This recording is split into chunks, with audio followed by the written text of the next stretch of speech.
Hello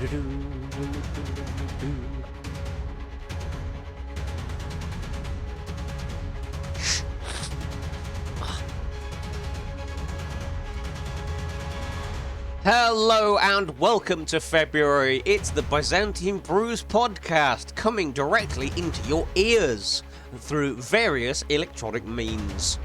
We're here to give you the beans, if those beans are RPG nuts and bolts in little bits, with your host Kenny Jackson and Byzantian Dev. Hello. Hello and welcome back to the Byzantian Brews Podcast, otherwise known as Byzantian Brewscast, or sometimes those two weirdos who live in lived in the West Midlands somewhere.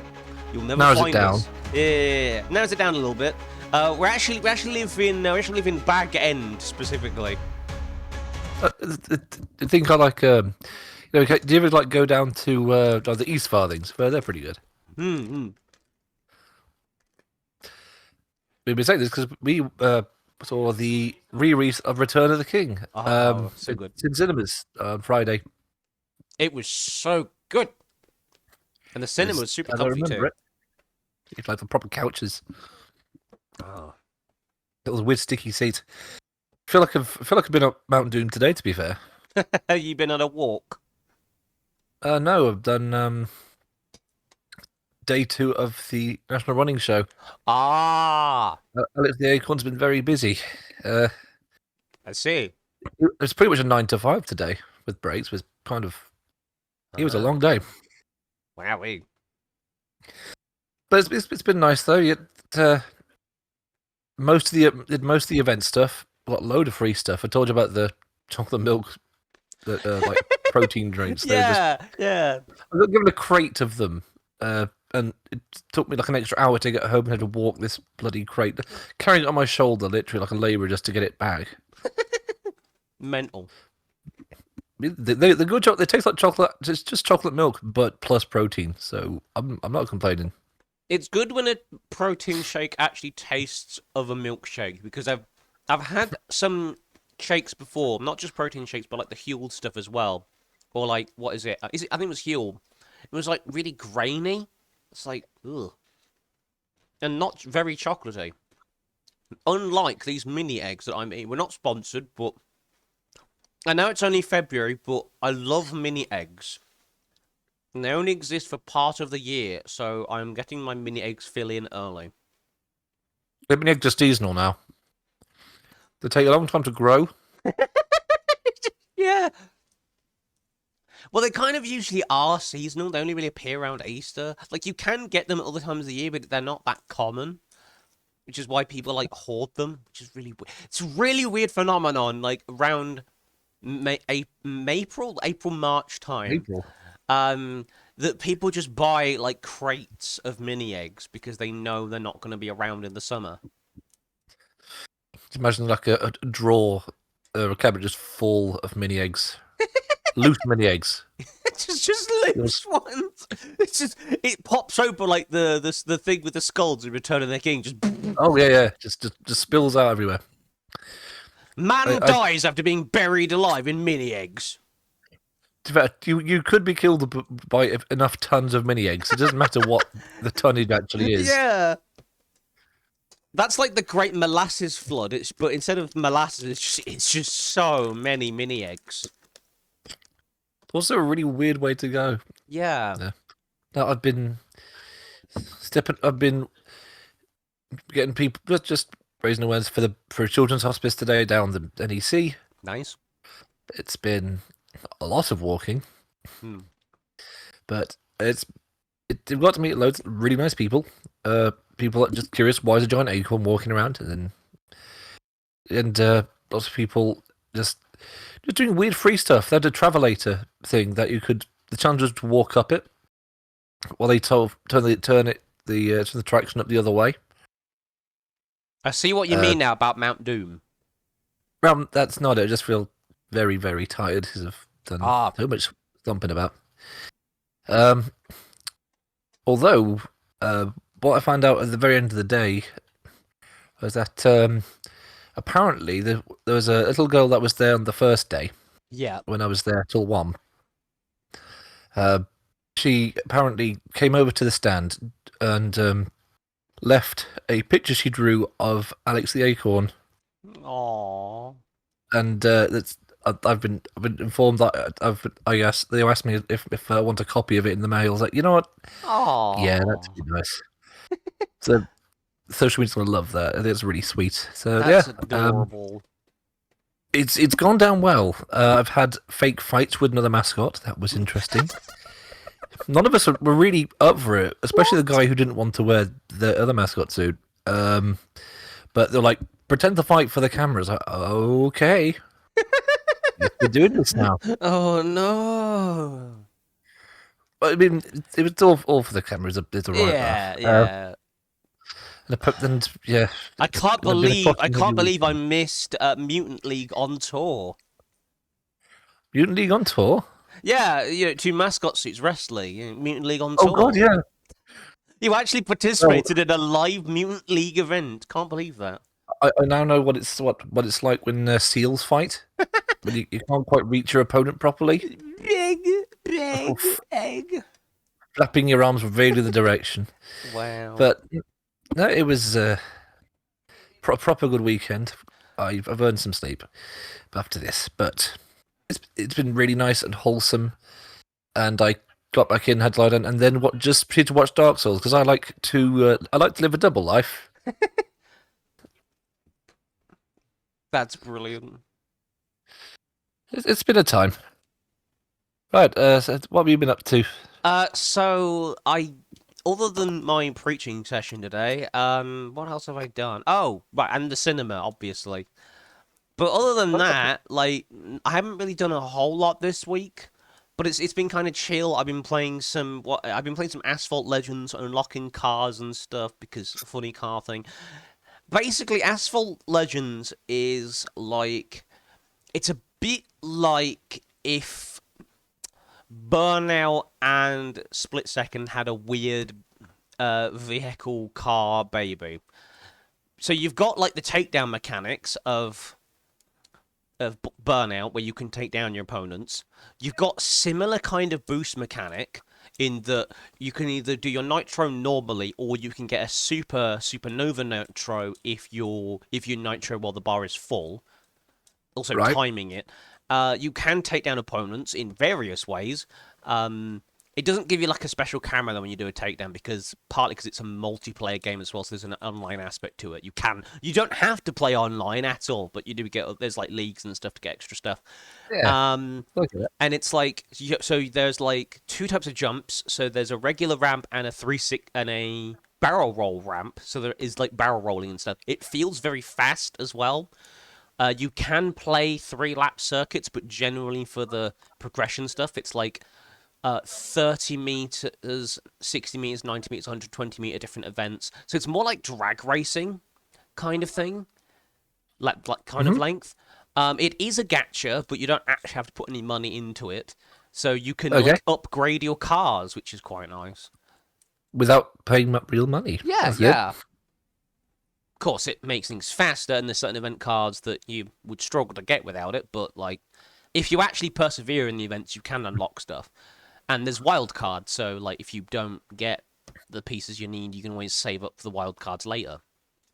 And events do re-roll occasionally, so it's not like, oh, it's gone forever now, fuck you.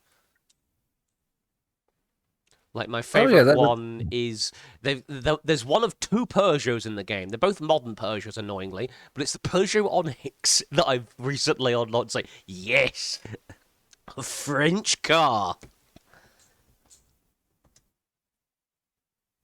okay. Yeah. So I've been enjoying that. I might stream it at some point, like maybe when the next league comes out. Because there's also Battle Pass. I do buy the Battle Pass because it makes things a lot smoother, and I don't mind putting a little bit into it every so often because I used to it with Fortnite, but I'm finding this more fun than Fortnite at the moment. So yeah, that's what I've been doing. I also have been doing a little bit more Fallout 4 stuff, experimenting with things. Um, I was doing that when we were out the other day. I've started Marty Robbins as a run. Pistols only, a big iron only. We haven't Yeah, so found the big iron. you didn't put on the Super Mutant what? Super Oh Mutant yeah, Suicide mod, super. which Yeah, that's a real thing. I was joking, but that's when real. I am done with the goose run, aka once I've basically gotten all the achievements in the game that I can get, 'cause that's my like achievement hunting run, I might do a special run where it's like, okay, all I have to do is complete the main story, but every single enemy is a super mutant suicider. I think you should do that with a Malay character. Ugh. I reckon it's doable. I just have to have like 10 Uh-huh. endurance and extra. I'd have to go into the toughness perk to get extra damage resistance, I think. But I think it is Yeah, doable at lower levels. I just need to spec hard into defense. So just yeah, in that would be basically something. endurance and strength and nothing else. Don't need luck, don't need agility, No because charisma, don't do that. don't need charisma, don't need intelligence, don't need perception. Just 10 strength, 10 endurance, and I guess whatever points left over would go into agility to make it quicker to attack enemies. But that's all. That's it. Just those two things. Get the armor perk immediately, and toughness, etc. And just tank. Just tank. I guess I could also take. I think it's rooted, which gives you extra damage resistance when you're standing still. So I think you'll have to take that too. Just come So the at me, rest of you bro. stand there and get blown up. Yeah, that's my Well, ironically, strategy. I'll also have to like pick up I'll have to like pick up less junk and more food, so I could just like okay explode. Okay, I'm at low health. Eat a shitload of food. Carry on. Wait for the next guy to blow up on me. now you've said that, you got to do it. Yeah, someday I definitely will. Yeah. So let's go on to our first section of the week. Mhm. Have we got any tabletop book club stuff at the moment? Yes, actually, I picked up a book from Osprey Games called Kobolds and Cobblestone, which is Nice. it's a gang warfare game which Mhm. uses a deck of one card deck, a deck of cards instead of dice. Ooh. It's it's a little bit reminds me a little bit of Fable. Mhm. Ah. It's a little bit wacky, but not too wacky. It's just just got it kind of right. Nice. Premise is there's a city that has been civilized recently, but not completely. Hmm. So sort of like by night, people just sort of have scuffles. Mm. But basically all the fights happen at night when people aren't so polite with each other. Mm. It's like, but all orcs are pretending to get on with dwarves perfectly fine, but by night the dwarves are already drunk and they're picking fights and joining gangs with elves and rat men and everything. So all the units are up as like what were they doing before, and now they're having to live together. What are they doing now, Mm. or at least by day? So it's a really fun little game. I don't quite understand it yet, but I like the idea.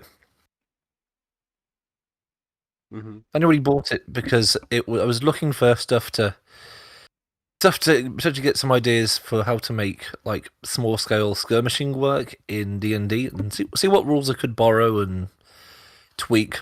Rules wise, I don't think there's much can carry over, admittedly, because it's a deck of cards. Mm. But I like the setup for it. But anyway, I just think it's a really characterful little game. You can use any miniature you like. So if you got Skaven, you could easily throw together a Skaven gang, wouldn't, or a Ratman gang would take 5 seconds. That friends. Um, the worst gang name for if you want to be intimidating in the world. We're the rat friends. Yeah. They ironically cannot stand each other. So I actually think you'd quite like it, Jake. This is Kobolds and Cobblestones have brought it from Wayland's Forge. Ooh. So yeah, that's something I generally quite liked. Do you find anything this week? So I have been looking. I haven't bought it yet, but I've been looking at the things for the Fallout role-playing game. Oh, right. So they Okay. do have an RPG as well as just the we talked before about the factions skirmish. Yes. That is an actual role RPG core rulebook, and there's also somewhere there's a starter set. I've not seen the starter set actual printed copy, which is slightly annoying. Because that's not that expensive. I think it's like a 20 quid thing or something. That's not that expensive. But do you think I can bloody well find it anywhere? But I like the premise of it because it's a 2d20 system. Not 1d20, Okay. but 2. I don't know what else there is about this, but I thought it was pretty neat. And I might see if I can find... Let's see if I can actually find PDF file of it somewhere. Is it Wasteland Warfare, but the RPG version? Yeah, basically. Yeah, it's made by the same people. Okay. Let me look out for... no, not Flot. Not Fallout. Fallout RPG PDF. Ah, good old any flip. Yes. So. Oh, I love any. Oh, I love how the first page is the classic "Please stand by." So you turn the page from the cover, and it's the "Please stand by" thing from the game. That's cool. Have a what look. do you See if need we to can find it use yourself. this book? The book. Good start. Right. This book contains all the information needed by players and game masters to begin a tabletop role-playing game set. Oh, ooh. Oh, there's pick a job that's special to you. Yeah. So what you need is players and game master. I love how that. Oh yeah, you need people to play this game. No shit. Character you sheets. do? Yeah. Something doing wrong all this time. Dice, tokens, chips, or caps. Interesting. Oh, to monitor. To keep track of action points, you use poker chips or whatever the tokens represent those. You can even use caps available from modifers.net. Don't do that, they're overly expensive what they are. It's like, yeah, I'm going to spend like 30 odd quid on some bottle caps. Paper and pencils. Oh, so that's it. You don't technically need miniatures. That's weird how it's like, yeah, you know these miniatures we've got? You don't technically need them. That isn't a choice. It's weird to say. It's weird to say, like, to not include what you need to use in what you need to use this book. To say miniatures, like I thought the point of the RPG thing was to sell the miniatures to non-tabletop war gaming people. What? I guess not. Huh? Yeah, there's some blurb about rolling dice and stuff. Roll the dice, pool, check for success, as if like people have never played an RPG before, which I guess makes sense because this might appeal to people who've never played another RPG. I can see it. Difficulty 0 tests. What? Oh, it's just you weren't just automatically successful. Okay, cool. Thank you. That makes sense. At the DM's discretion, you still choose to roll the dice against difficulty 0. Because 0 successes are required, every success becomes an action point, but you can still suffer complications by rolling a 20 as normal. The sort of difficulty 0 test is useful if it's important to see how successful your character is when there's no chance of failure. This makes sense. It's like, yes, you're not going to fail to stick a bayonet on a gun that you're modifying, but let's see how successful it is. I don't mind that. That's a fun way to look at it. Yeah, opposed tests, assistance, group tests. That's cool. They actually mention group tests as an actual thing, rather than just it being vaguely implied in other systems. Saving action points. If you don't want to spend the action points you generate immediately, you can save them up for the group to use later. You can save up to a total of 8 action points as a group, and anyone can use the action points to the group pool. Now that's interesting. So the whole action point system is pretty interesting. So action points we use to use additional actions. Improve the outcome of a test, reduce the time it takes, learn more about a situation, or buy more d20s in future tests. Now that is interesting, using the whole, like, AP thing in an actual organic way. You can buy more dice. Yeah, you could buy more rolls. Okay, that's a fun idea. Luck points are also a thing, that's cool. Okay, so why are the 2d20s?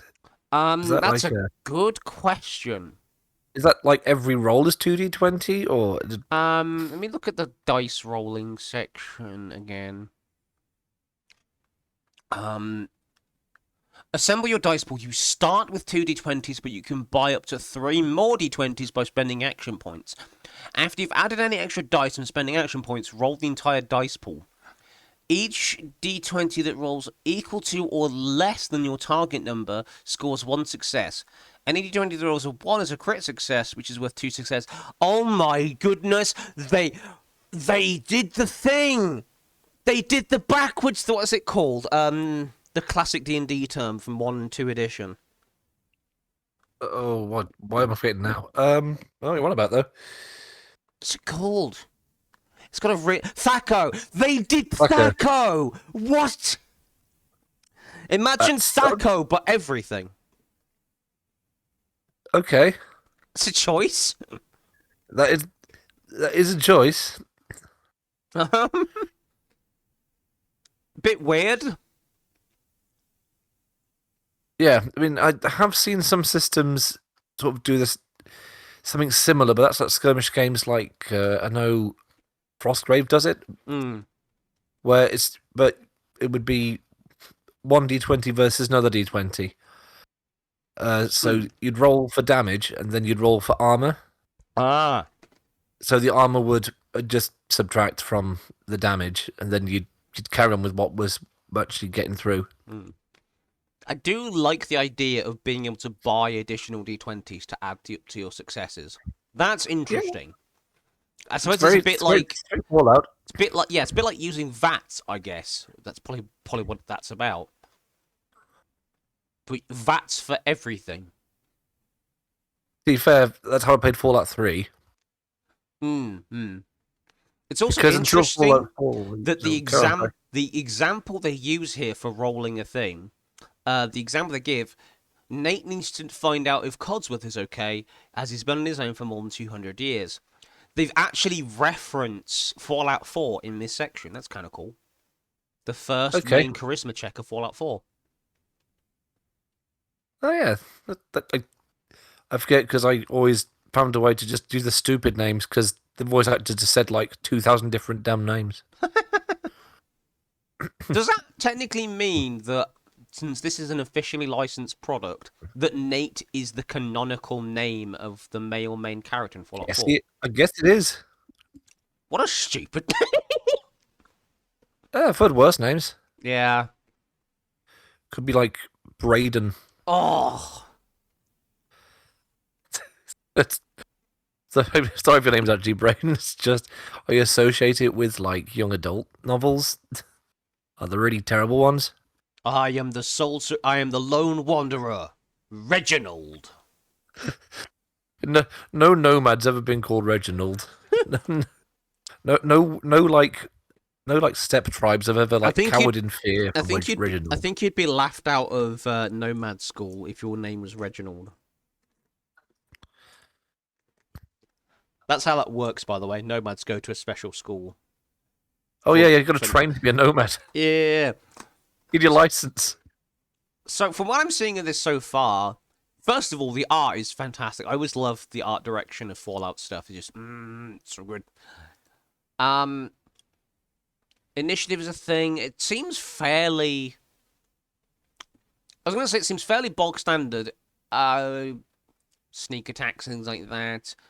Yep. I think, but there are some interesting things like radiation damage is applied differently than other damage types. Each point of radiation damage is after reduction for the location's radiation DR.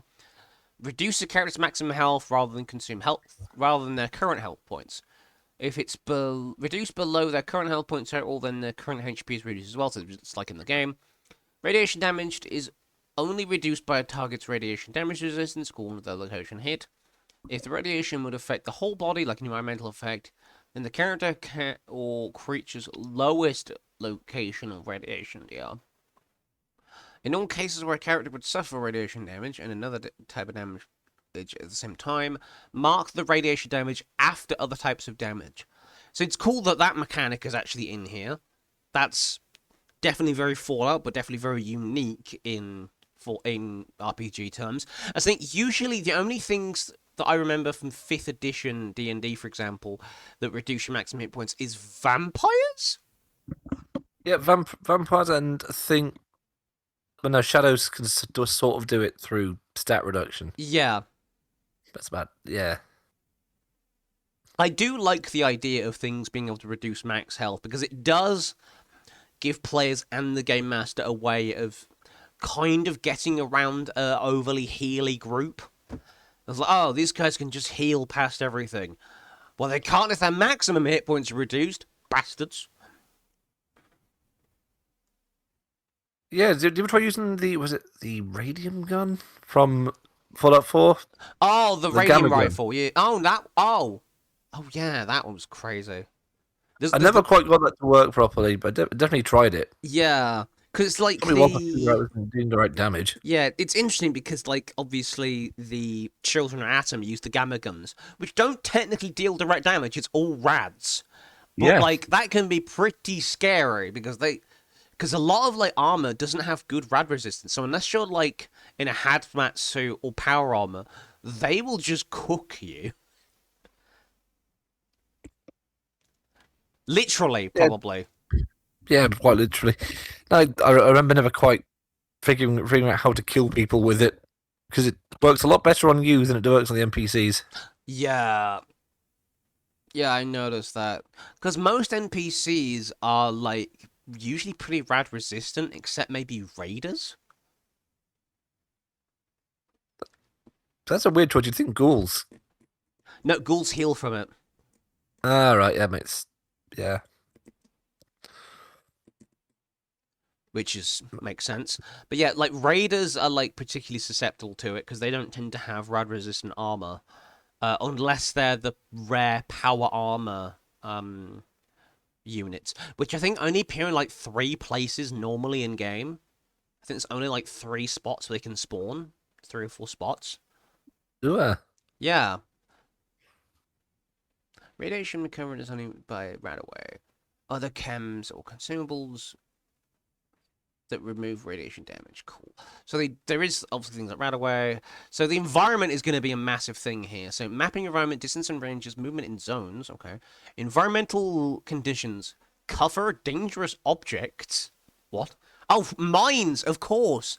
Oh, the classic flammable gases here. You know, like in some parts of Fallout 4, there's like that shimmering gas that you shoot. You just, oh shit, everything's now on fire. oh yeah, I remember that. The grenade bouquets, shotgun traps, sentry turrets. Oh yeah, it's interesting that sentry turrets are counted here as a dangerous object and not as a creature or like entity. You know, I'm okay with that because, well, it's not really a creature. hazards, falling debris, falling, open flames, raging fires. What's that? How different is that to a open fire? It's Electrical the fire's discharge. leveled up. Toxic chemical spills, immersed in toxic chemicals, irradiated water, there we go, irradiated air, close proximity to radioactive waste or materials. Huh. That's cool. There's a whole like thing for that because like again, D&D doesn't tend to do environmental hazards particularly well. They're just not necessarily traps, but just straight up environmental hazards. Yeah. There we go. Of course, character creation involves the 7 core attributes that make you special. Makes sense. So it's easy to design when you've already got the you've already got the stats from the game. Yeah. You got, of course, all your skills, which are based on the skills from, I want to say, Fallout 3 and New Vegas, because they did away with those in 4. So athletics, barter, big guns, lockpick, energy weapons, medicine, explosive, melee weapons, pilot, which I think was only in the first Fallout, because that's the only one that I think had a car in it. That makes sense. I mean, I know mods have put that in, but Yeah. Repair, it's- sneak, speech, science, small guns, survival, throwing. I thought that went under the explosive skill. okay. That's weird. Normally, like, the ability to throw things comes under the explosive skill, even things that aren't explosives, because That's sometimes you can't get that one right either way. yeah. And then of course unarmed. And there's of course there's the carry weight system.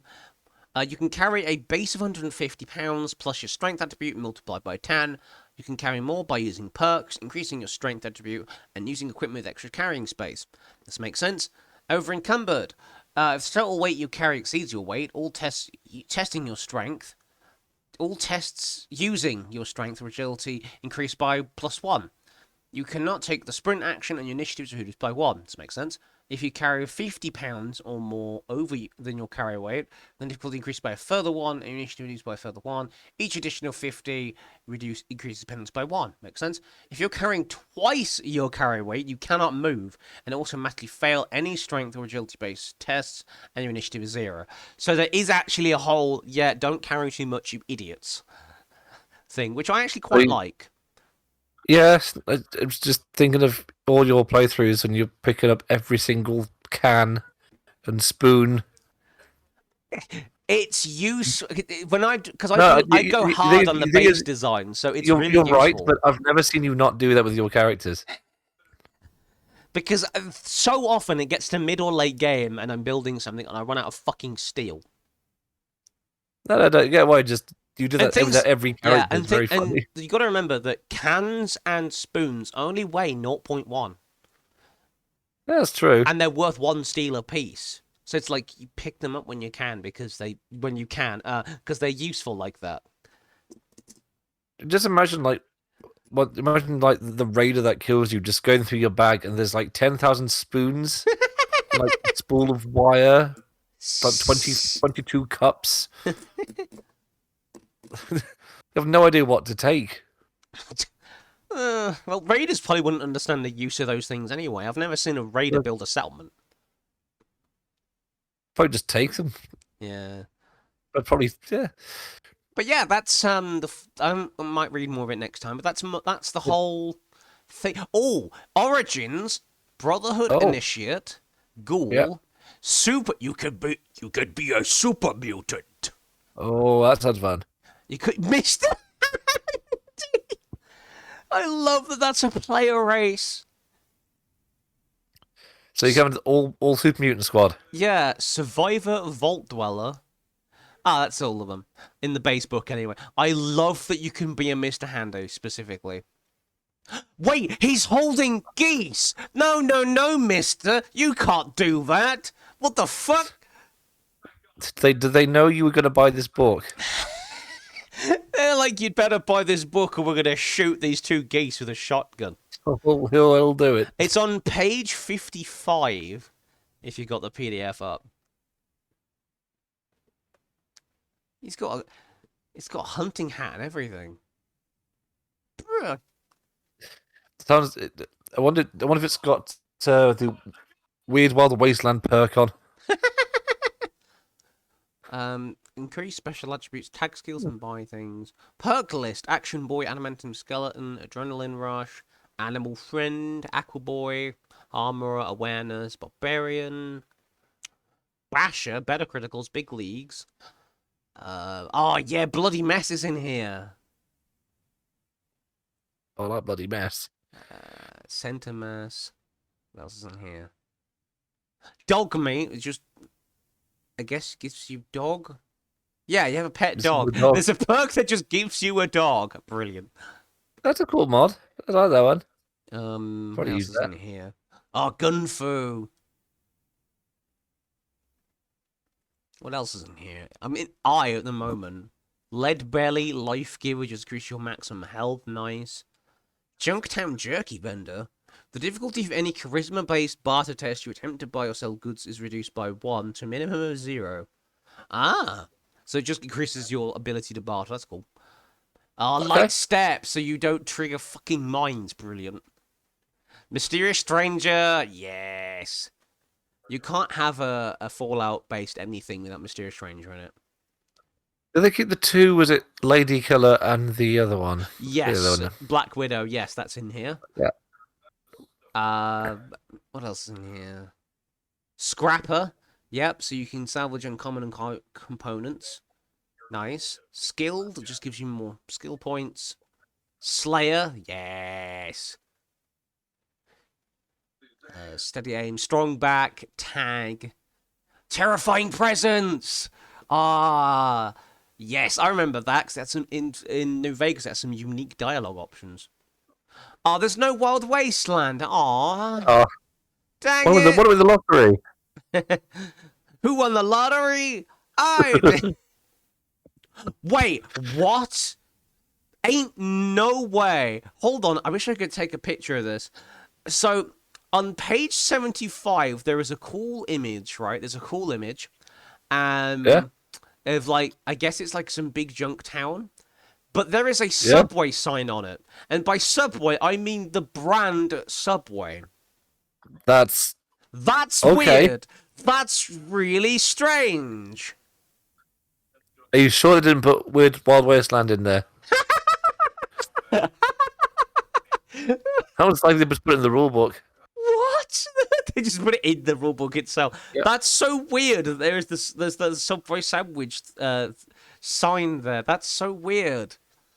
That's so weird. Why would they do that? Gotta put the marketing in somewhere. That's so. I hope they have like the license to use that, and they haven't just whacked it in. But otherwise, the lawsuits could be pretty funny. Well, they wanted sponsorship, so put it in there. It'd be fun. Like, oh yeah, you can. There's like outfits as well. Casual hat, formal hat, heavy coat, hood or lab coat. Utility coveralls, road leathers. Yes, the classic. All the different mods for various armor types, synth armor pieces. Jeez, they have like everything from the games. Wow. Raider armor, leather armor, metal armor, combat armor, synth armor, armor upgrades, power armor. Yes. What do we got? We got everything up to XO1. Interesting. That's weird how it's only got up to XO1, even though they could absolutely put in XO2 because the Enclave exists. The Enclave are sort of like they kind of they appear and then the developers forget they exist. Yeah. Also, they haven't separated the arms into left and right or the legs, which is also Oh, weird. I guess they're the same, so it's not like, oh. So I guess a DM would just say, you found a left arm. I was going to say left chest piece. Ah, yes, my left chest. so you could Um, have so your yeah. armor could be really good on the right chest, but rubbish on the left chest. Yeah. Ooh, Robot armor. Yep. Oh, because of course the automatron stuff. So if you're Mr. Handy, you would actually have to go with the robot armor types rather than the the human stuff. Now that's an interesting thing, isn't it? Yeah, you can't wear normal armor because you're literally a Mr. Handy. that makes sense. There's a load of different food consumables as you'd expect, including melon. Right. What else is in here? There's the classic Nuka Cola Quantum buff out.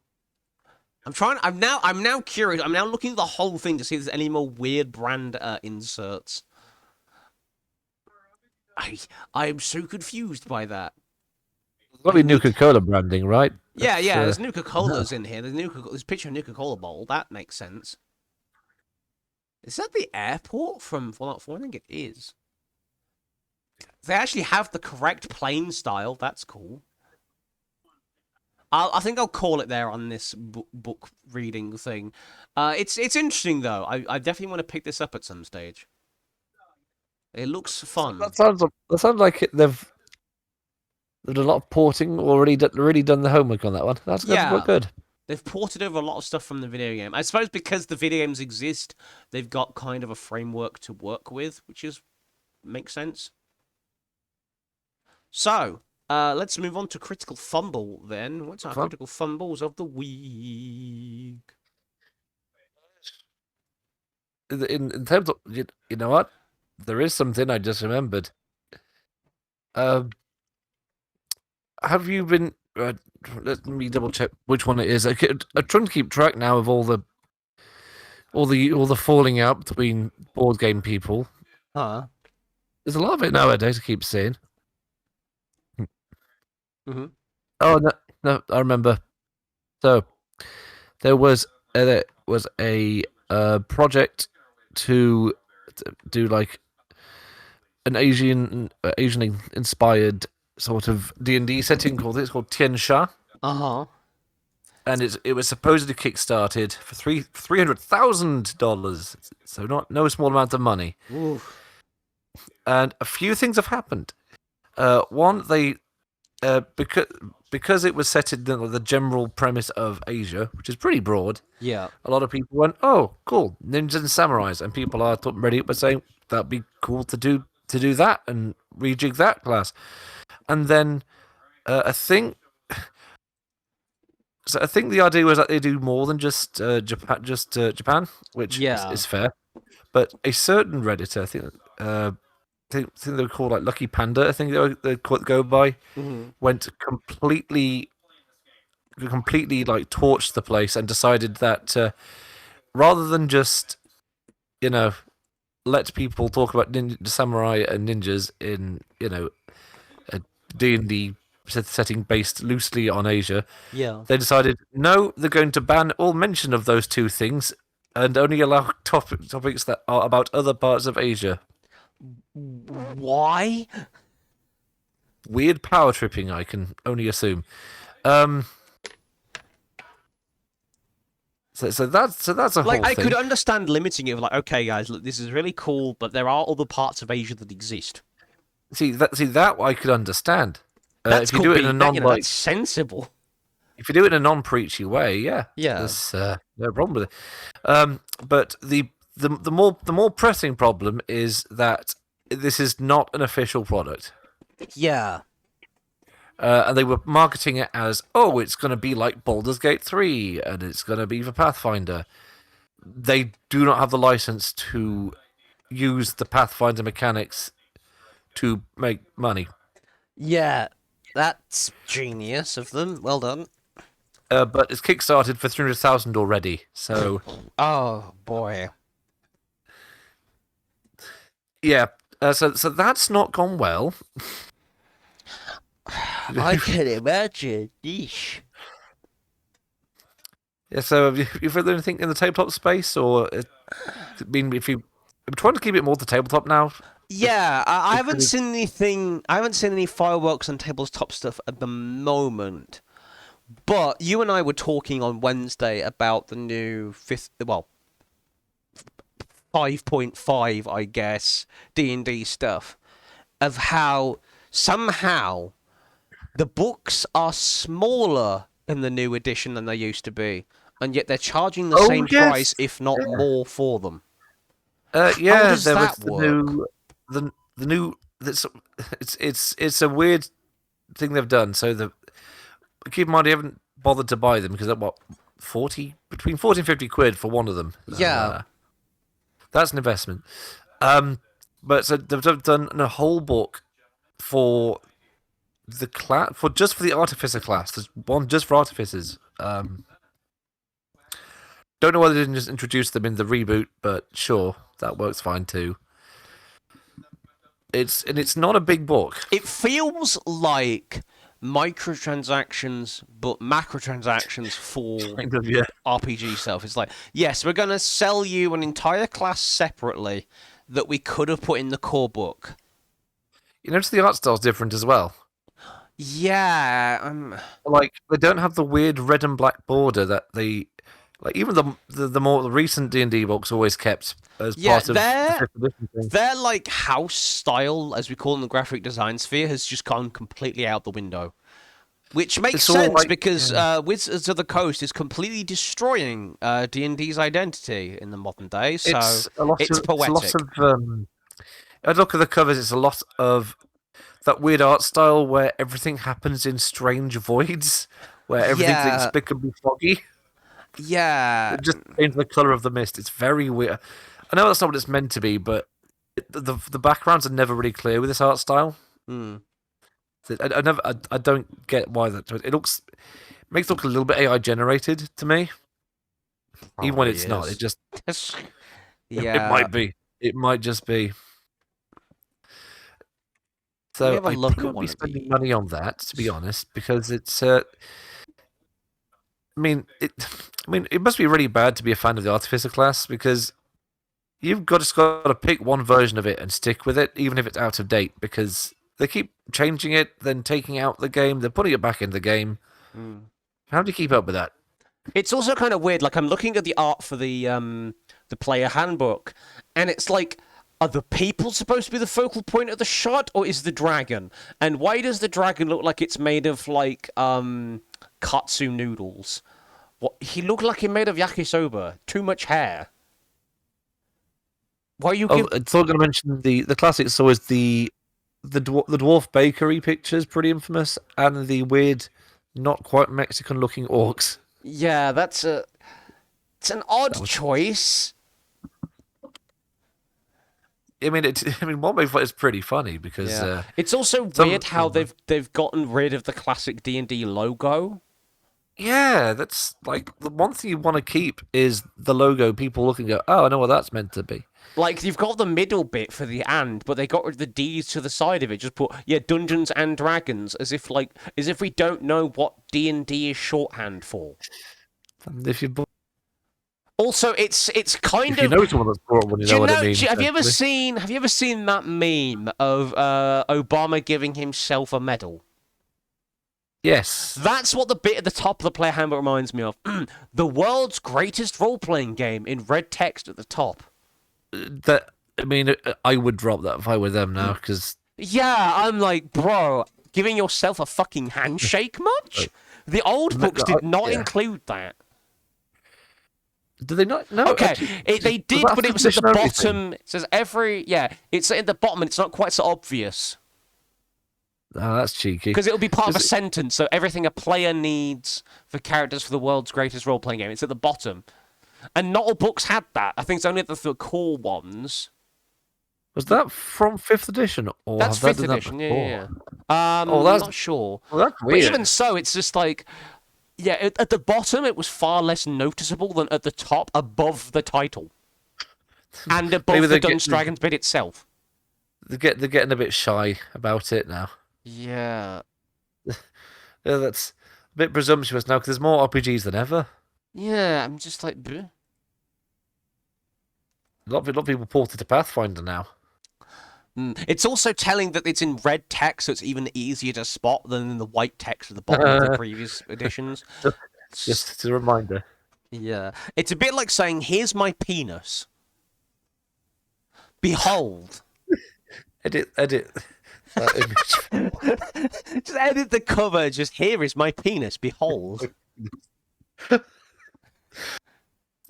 Just put one of one of the edited ones in between loads of perfectly normal ones. The other Just thing save is the- as well, is they've changed, so with the new logo, it's all in white. It doesn't have a border, which makes it even weirder looking. I think that's why it looks so weird. They've kept the border on like the rest of the text, so like the player's handbook has that and stuff. And they've kept the typeface. They just haven't done the same thing for their new Dungeons and Dragons, title logoing thing, which is really weird because it just makes it look all the more out of place without a Yeah. border. It's like, huh? Just put a little black outline. It's Just undershadow, just drop shadow it or something. I don't know. yeah. It is admittedly better than what Games Workshop did to their logo. Yeah. That was one of the things that I think is the worst redesign I've actually seen in living memory. I think. I don't get this simplification that all brands are going through in this kind of modern era of like we're simplifying everything. Like why? Yeah, then all the brands look the same. Isn't the point of a brand logo to look flashy? They're like you see, like an old of Warhammer book, and it's got the big. Like with the fourth edition, it was no matter what edition, they always had like the big metallic fake font. Yeah. You knew it was Warhammer. Another thing is it's like, okay, like the third edition, for example, third edition logo looks really good on a t-shirt. The 5th edition one, fine on a t-shirt. This new, can you imagine having a t-shirt that just Oh, has yeah, in white a really text good Dungeons and point. Dragons on it? Like, bruh. That's a fantastic point. Like, Did companies like forget that like Logo design. merchandise, logo I think they found the merchandise artist. exists? Maybe, Oh, no, maybe you're that's right, just it. that They is- can't be asked to hire an artist for their new edition. Maybe. Okay, yeah, the third edition logo is a bit brilliant with the sword through it. Love that one. Yeah. It's a I good feel modern like one. this is like old graphic No. designer yells at cloud, but it's just like, bruh, No, you're right. That is it's why is it got like it's the lame. and is animate the and is like a Witcher font and the other letters are not. Yeah, because the and is the same and as the original one from 5th edition, but they didn't make anything else look like it. Ew. It's That's like, that's what the iffy. They instead hang on, use no, their normal text without the fucking black outline that the rest of their text uses. Which is just like, bruh. Hang on. Ew. That's weird because even like the stuff from like Strixhaven uses the all red. Yeah. It looks fine. And it's like, on the older games, you saw that white text sort of, towards the bottom as yes, like a but reminder that's text got, thing. that's got the funny and, but that's not. Yeah, and at least it's like, it's on a red background in a slight insert. All Yeah. text is white. And it's more there for flair than anything. Just be like, yeah, this is actually a D&D official product, not just a party thing. Don't But, like- use conflicting text colors in the same word. Yeah. It's just, Like 4th edition gets away with it just about, yeah. but that's because it's a muted color and then it's to another muted color, Mm. rather than like literally silver with a lot of them like detail and Yeah. it's almost like Team Rocket font. Yeah. Okay, here's the thing. Okay, I think this is 2nd edition because it's advanced, right? Advanced is 2nd edition. Okay, AD&D. AD&D does the whole white text, full words thing correctly. They actually do it Let's have a look. right because the and is like, it kind of literally connects the two words. And because it's on it has like a border bit, it just works better because generally it's in the sky area where it kind of gives itself an artificial border or artificial background so you can actually see what it blinking says properly rather than it being on top of the existing art. And again, that and being kind of connecting the S and the D together makes the whole thing flow a lot better. Yeah, I like that actually because the and is almost off kilter to the rest of it. Yeah. But it leans in. It looks visually interesting. Just the text is placed in a way that's a bit weird, but you don't. It's not annoying. And you notice here that on the same front cover, do you notice something? No black borders anywhere. Either have black outlines on your text or don't. Don't do both on the same cover. Let's take the other one. Yeah. Actually, now I'm looking at what's really. Yeah. Weird. Oh, because we're just going on a logo rabbit hole. I like this. I know this is let's just turn into a rant, but it's like, even like if you look at like old 3E stuff, that old 3E logo looks nice as well. It's cool. It's distinct. It's got the sword through it. It's like, okay, Yeah. you clearly know it's a fantasy game. Like even the very original Greyhawk one, it's still got that. It looks a bit like something you'd see on a medicine bottle in the Wild West, but it's got the bright red, very, very plain, but you can clearly tell what it's about. Like, this one at least makes sense for the modern ones, because at least this one, the title text is in fucking red, which is the actual colour for Dungeons & Dragons. Yeah, this makes sense. Yeah, Why don't you do this for all of them? Yeah, pick weird, inconsistent art styles. I'm not a fan. If you really want to do a throwback, you should have done a throwback to fucking 1E, because this title looks blooming cool. Yeah, just just big red text is very screamy. Ultra It's not. stylized, ultra stylized font, big classic, and done. There you go. Doesn't have to conflict with. Can be okay with being no black border because it's clearly a title, clearly a logo, because it's in a different typeface to everything else. That makes sense. Whatever they were doing with the new stuff makes no sense. Bleh. I think they fired the artists or Yeah. anyone that would have had like I think they're getting that their raised graphic that design all done by AI now, and AI doesn't understand how people read things. Sure, I'll give you the logo saying the words Dungeons and Dragons. Here it is. Yeah. anyway. Or even they could have done oh, that's their 2023 release schedule. Never mind. Where is actually no, that is an official. Is that an official logo? Possibly not. Or even like, okay, why don't you just make the alternate covers style that you did for 5th edition the norm for everything, and do stuff like that if you want to be weird about things? Yeah, I can see it. Yeah. Because at least here, the white text makes sense because it's at the bottom, so it's not the focus. The focus is on the weird stuff at the top. This makes sense. It's not well put together. Yeah. Anyway, let's move on before I get even more distracted by dumb, stupid fucking things. So, on to our homebrew of the week, then, I guess. Yes, it was. Oh, Yeah, wait, no. I have another critical fumble. It's a brief one, which does tie in. It does segue into our homebrew of the week. So, I've been looking at this stuff lately in the sort of weird young creation Christian sphere. This isn't tabletop related, but it kind of is. So, there's this weird phenomenon going on in the young Earth creationist sphere right now. They're trying to say that dragons were real. Is this because they were mentioned one time in the early books of the Bible? Yes, and like the St. George mythos. And also, but all these like dinosaur bones must be dragons. That's an old... See, the dinosaurs thing, they're not believing that. That's a very old idea. Yeah. Which I do know. And so I'm just like, huh? But it does... it's just a very brief critical fun. I'm like, that's weird. But go off, King, I guess. Which ties into our theme for Homebrew of the Week, which was a new colour of dragon.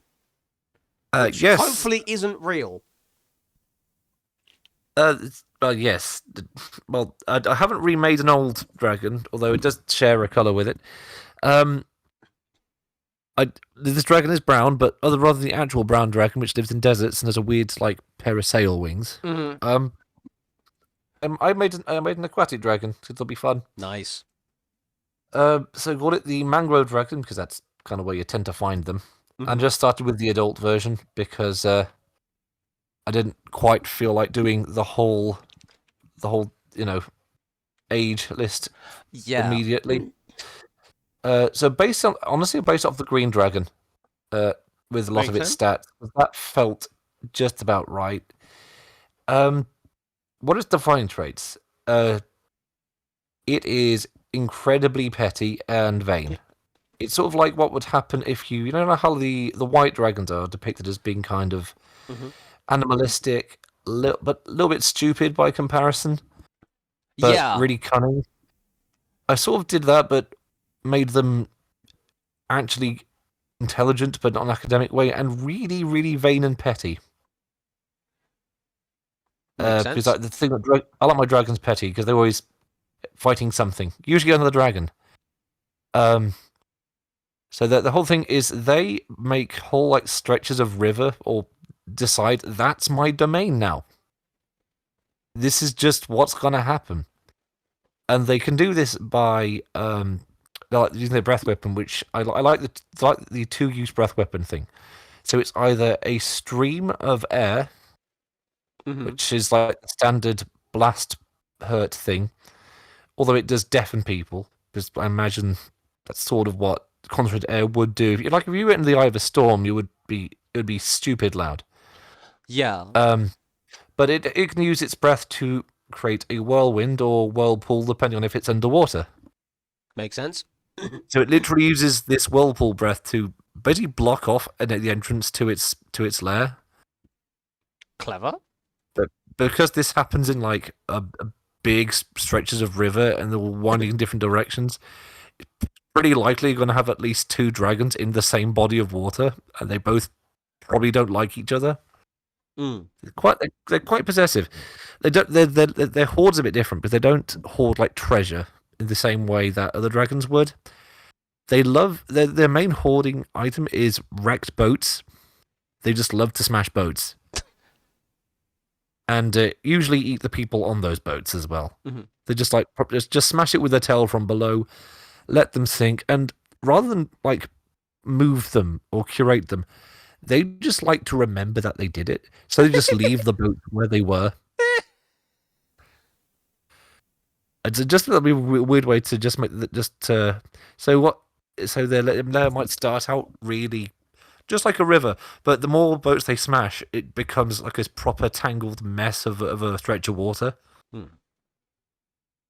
But despite that, they do actually sometimes pick certain like crews to actually use, but not because they actually like them, and their version of they don't really do loyalty very well, but they do sometimes let boats go through their in return for telling other crews this river is perfectly safe. Of course, they're lying, but you know, if this is an intelligent dragon which is everything petty and vengeful, are you going to not do what it wants? Yeah. The thing as well, all mangrove dragons do this, so it's equally likely that that same boat crew will get completely smashed and eaten by another dragon, and then there'll be like a turf war between the two dragons. Oh no. And it just causes chaos, but it also does make new like places for the river to go. So they're sometimes accidentally good for the ecosystem. Interesting. The basic idea was, what if the dragon with like weird whirlpool / whirlwind breath? And I just thought, just kind of rolled with it, and it sort of ballooned into this. They can't. One thing, they don't fly, so they're sort of based loosely on the long dragon, but they do have like 80-foot swim speed. Fast. So they are super fast. Standard resistances, immunities, they're frightened, poisoned. They are immune to cold and poison damage when they're adults, anyway. They did borrow quite a lot of attacks from the green dragon, because they are sort of have that same kind of idea of they're really callous and really petty and very, very possessive of usually people. And I think that's a really fun trait for a slightly evil dragon to have. The weird trait though that is, it's hard to rename it to have the different naval monster. So basically they deal double damage to boats and other aquatic vehicles. They spend all their time doing that for fun, so they get really, really, really good at it. So that's the mangrove dragon. It's if you want to make a river encounter a bit more interesting, and you need a dragon that's adapted solely to live there, and is also a good jumping off point for plot hooks. Give it a go. What have you come up with this week? So I started on a series called Patterned Dragons. Slightly Very cheating. So most genus of dragon kind are composed of single colours, metallic, chromatic, crystal, or pearlescent. I might want to work on pearlescent dragons as well at some point, because pearlescent colours are really weird, because they are a colour, but under certain lights they kind of seem to change colour or look more rainbowy. Patterned dragons evolved down a different path. The ancestors of these lived closely alongside animals and became more bestial as a result. They lack an intelligence, however, is made up of brawn and mutations, so they kind of took on some of the traits akin to those creatures and other weird stuff. So the one that I really worked on is the zebra dragon. Otherwise known as mime dragons, because they're black and white. They're like, oh, they look like mimes, lol. Okay. They are a silent predator native to the savannah, much like zebras. They are fast, strong, and their lair effect drains all color from the surrounding area, giving them monochromatic camouflage. They suck color from. Hmm. Is that like a perception thing, or do they literally suck color from reality? They suck color from reality. It's only temporary if they actually use their breath weapon, but the ancient variety has a Right. Okay. lair effect where it does that in a radius. Just So like suddenly you forever. walk into a noir movie. Yeah, yeah. Huh. So that's definitely haven't seen any. That's something that does not exist in a monster manual yet. So that's cool. Yeah, it's like, how do I Hmm. give a black and white dragon a really interesting quirk? So they have a less of a fly speed than normal dragons, but they generally have higher normal on the ground speed. They don't speak. None of these will speak common either, even when they're at ancient level. They only speak draconic because they're not quite as intelligent as normal dragons. Okay. But their breath weapon is monochromic breath. So each creature in that area will make a dex save, and they take psychic damage on a failed save or half much successful one. Anything in the cone loses all color for 24 hours. Is there a damage with that as well, or is that just a weird side effect? That's of just a like weird the... side effect. Yeah, yeah. But of Okay. course, I like that.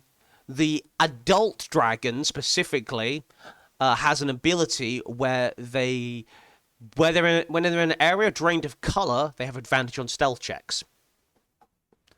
So it actually creates a field advantage for itself. Okay.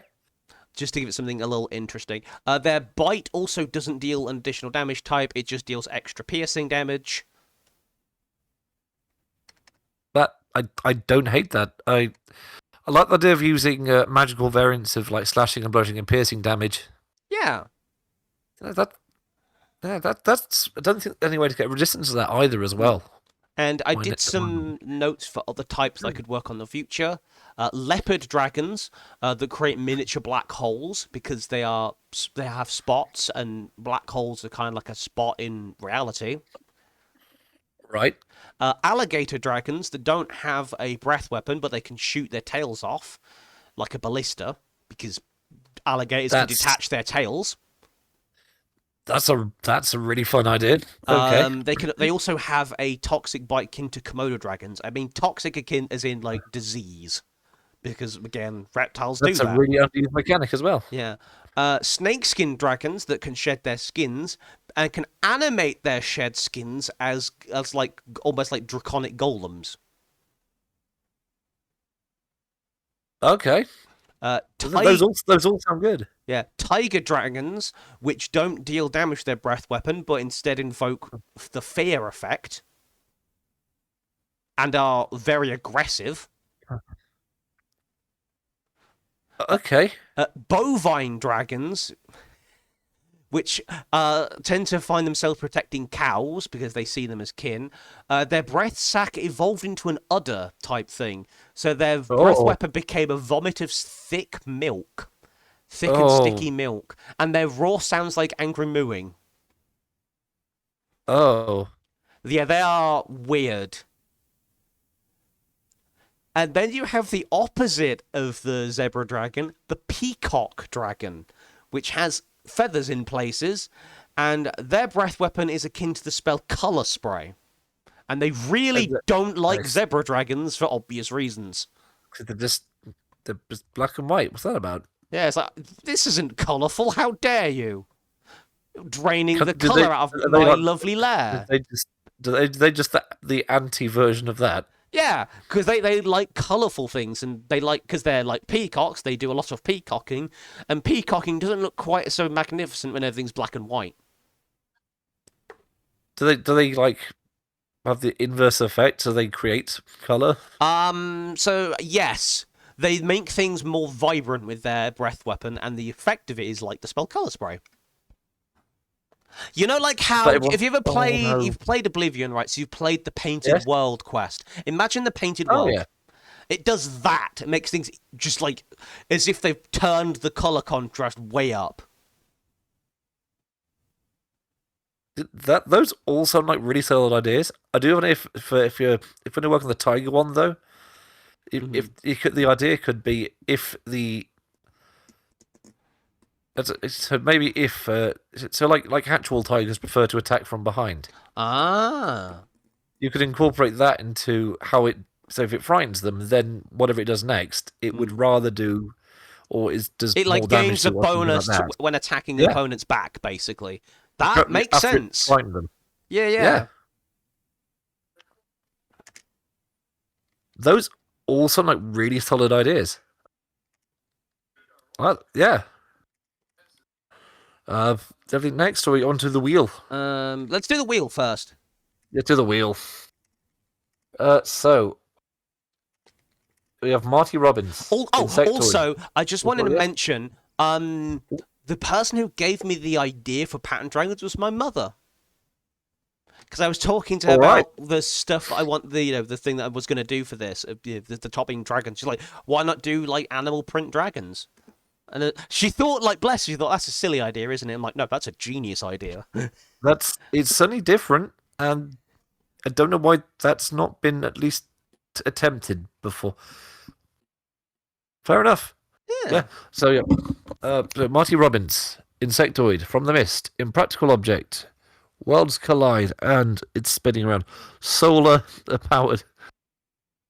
I'm kind of hoping for Marty Robbins because I don't know his body of work aside from like one song. Hmm. So let's see what's landed on.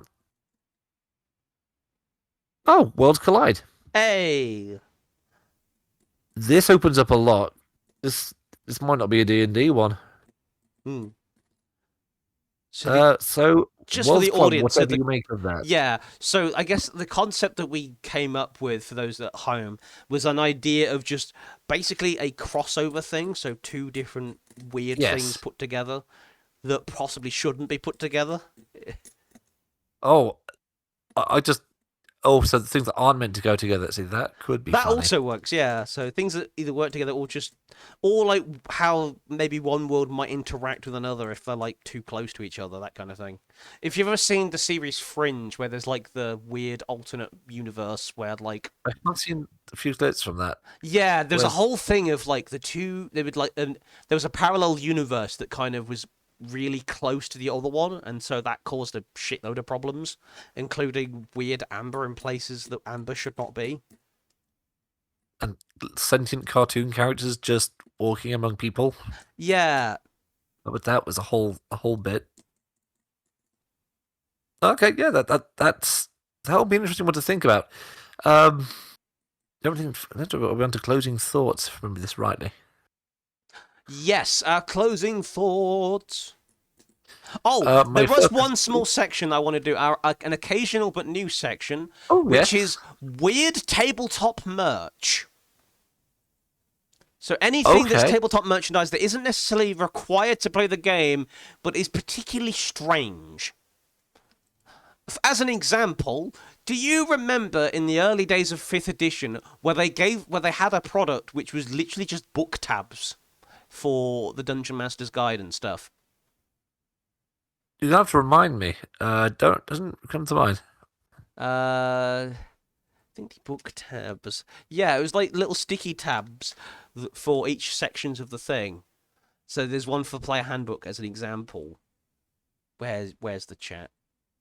Where's the thing? Oh, There's the chat. There we go. Da-da-da-da. Here. Put it in the convo.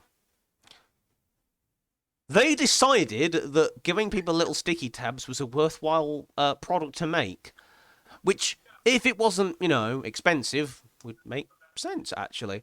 But I don't think it's something I'd spend sort of 20 quid on. Somehow. Yeah, it's the kind of thing you could have done yourself at home. I think is the main problem with Yeah, that or idea. just put them as an auto include in the book, as like, include them with the purchase of the physical copy of the book. Now you mention it, I do have something that fits this bill. So these are purely commemorative collectibles. Mm. These are embossed, embossed metal ingots. Oh. And a friend of mine brought me 4 of them. Uh-huh. Um, they are purely like to own. At least the sticky things had like a purpose. I don't, these things are just meant to look cool Hmm. on a shelf. So the only like neat thing about them is they tell you the rarity of the thing. So let's see, got the player's handbook one, limited to 9,995, which is very Oh. exact. One Spelljammer for 5,000, 1 out of 5,000. Dungeon Master's Guide 9,995, and the same for the Monster Manual. Yeah. So they're literally just metal decorative ingots. I think I have like a metal. They did similar with Magic the Gathering. They had like metal cards for some reason that aren't actually based on actual cards, but were like from the sets and stuff. So I think I've got like one of 1,000 or something of the. I think it's the Brothers War metal Oh, okay. cards, which is really really weird. Like I bought it for like a quid because it was like on clearance because clearly no one actually wanted these blooming things. I mean, they don't serve. They don't. Not just not useful to Yeah, the it's like game, why? really. And because they were like, the people who collect cards collect cards. They don't collect weird metal things that probably won't have any actual value. Here it is. I've kept it sealed. It's rough. Oh yeah, limited to 2022 worldwide. I don't know which number this one is because I haven't played that. Embossed metal collectible, display stand included, individually numbered, and yeah, it's just like Urza and Mishra sort of in kind of like how they have like the playing cards thing where you have like the king and it's Yes, like king and then underneath opposite side if you turn it around is the king so again. they've got like a. They've got. I forget the term for it, but I do know what I mean. Yeah. Yeah, so it's like that, but one side, what the top half is Urza, the bottom half is Mishra. And they've got the set symbol in the corner each side, like similar to how they would have the, spades, etc. It's Oh, really suit weird card. how they, Yes. Oh, yeah, yeah. it's really weird how they've done it as like a suit style card when Magic has never been about that. But I've kept it sealed as I bought it basically as an investment thing, as like, okay, maybe they might be worth something in like 40, 50 years. I mean, I bought it for a quid, so if in 20 years' time it's worth like a tenner, great. I can buy a It's couple still pints yeah. when I'm 50. Anything's a profit. Yeah. Then that'll be a pint in a few years. Well, yeah, yeah. But it might be interesting, in a few years' time. It might be worth a little something to keep sealed. And it's like there's no point in me opening it, really. Because it's like all I would do is display it, and you can display it sealed anyway, because you can see the thing that's Pretty in much, it. yeah. So it's like so weird. So yeah, like weird metal ingot cards and things was a thing. I feel like the metal cards for Yu-Gi-Oh made at least slightly more sense because at Yes, least it's a they were lot based on more. actual card art for the most part. It's like the ones, like the fake ones that you had printed that are based on the look from the show. Yeah, yeah, the anime style Oricas, yeah. That makes sense. Those are neat. I like that. I like that one. Yeah. Metal card. Yeah, it's like You know, that's a. Carry okay, on. there's Sorry. a few that's like that's actually weird. So there's a metal card of Exodia, which isn't based on card art. It just says "Let's Duel" on it, which is weird. But you could pick it up for like £3. But there's like stuff like Dark Paladin and Blackluster Soldier and Karibo. Some of these like don't make sense. I think these are made by the same people as well that did the Magic ones. Like the same company produces these things under license, I would assume. But some of them are weird because they're like 24 karat gold plated, which is really weird. What? Yeah. Wow. That. Okay then. I think one type of them was even like a giveaway thing. Yeah. Oh, yeah, the Egyptian gold's limited to 5,000 pieces, which is super duper weird, but at least they're in the right colors. And again, at least that makes slightly more sense than the Magic stuff because like Yu-Gi-Oh players Oh yeah, the colours. absolutely Yeah, Yu-Gi-Oh that's players just absolutely collect cards because they look cool. Magic players tend to collect cards because they intend to use them. Yeah, that's very true. It's like I've got several copies of Barox. It's terrible. Yeah. It's got like an odd attack number, and that's the only reason you'd ever want it. Yeah. It's just the whole metal cards phenomenon, or metal ingots embossed thing. Ah, here we go. Here's the one I was thinking of. This one, this type, makes sense. Because it's actual, like, metal versions of the cards, completely down to their text and everything. Oh, that's sweet. I like that. That makes sense. That's actually pretty cool. Or these, which are stainless steel, but actually have, like, they're actually painted on as well. Again, those make sense. The weird ingot things like this don't make sense. Why does it say "Let's Duel" on it? Huh? Surely you should put, like, the Yu-Gi-Oh logo there instead. I love how the brand just rage on. It's their total cards. Yeah. It's huh? Just it's one show. I'm confused. I am confused.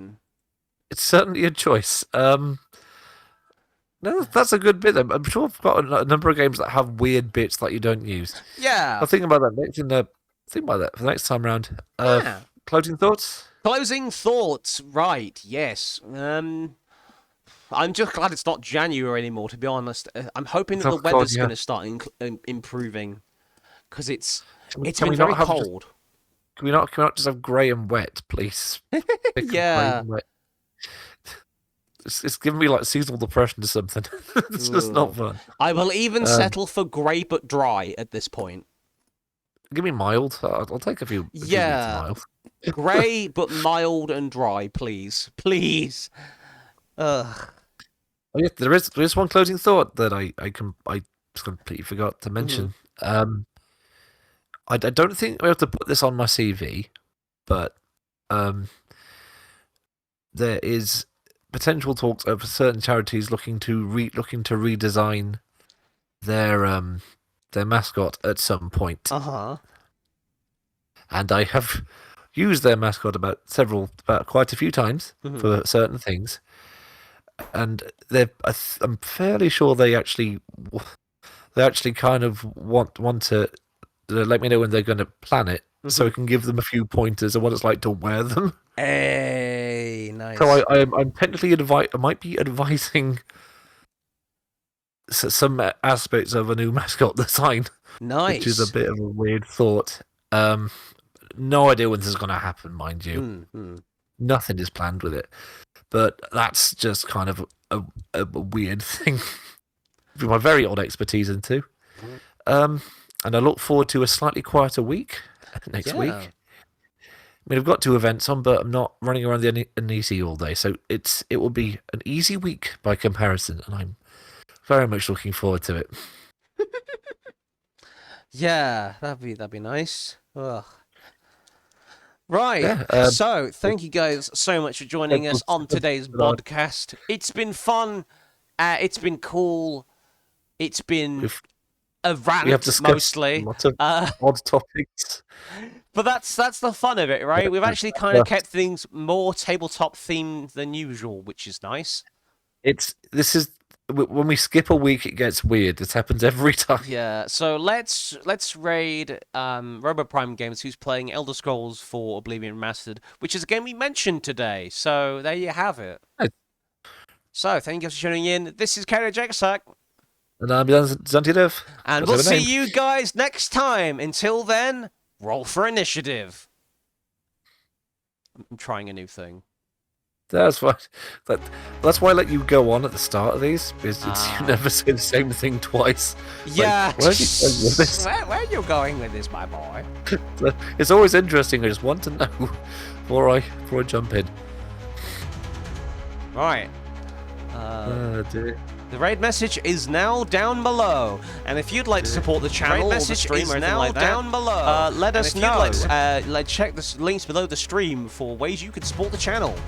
See you guys next time. All proceeds will be split between the 2 of us. Whatever proceeds those be. See you next I'm time. waiting for my nothing. Right, see you around.